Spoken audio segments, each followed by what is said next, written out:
Let me direct your thoughts to Psalm 77. Like all of God's Word, it has life implications for us in these very challenging times. We just passed the 1 year mark of COVID-19, making its entrance into our lives on a worldwide scale. Many of us could not have imagined that a year later we'd still be dealing with this, especially with all the medical expertise there is. And yet, here we find ourselves today. Asaph, the writer of this psalm, likewise finds himself in some very trying circumstances.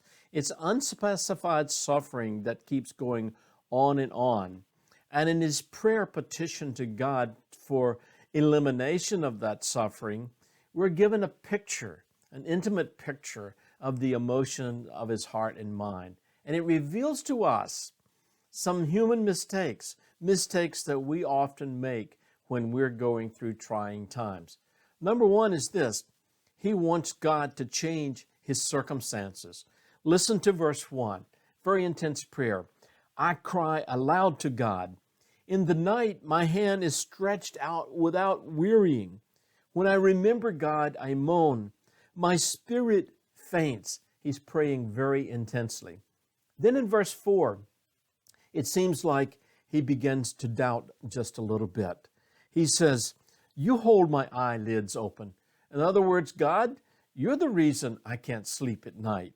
Verse 5, I'm so troubled I cannot speak.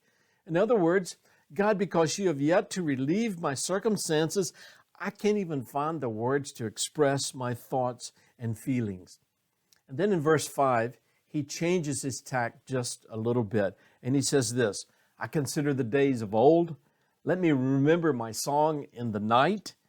In other words, bring back the good old days.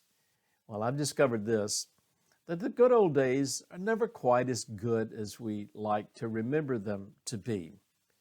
Then that doesn't bring any relief to him, so he begins to question 5 questions of God. 2 of those are found in verses 8 and 9.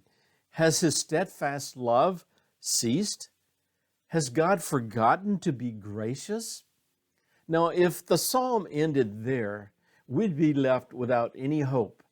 Next week, we're going to look at the steadfast love of God that brings us hope. But for today, let me leave you with a few thoughts.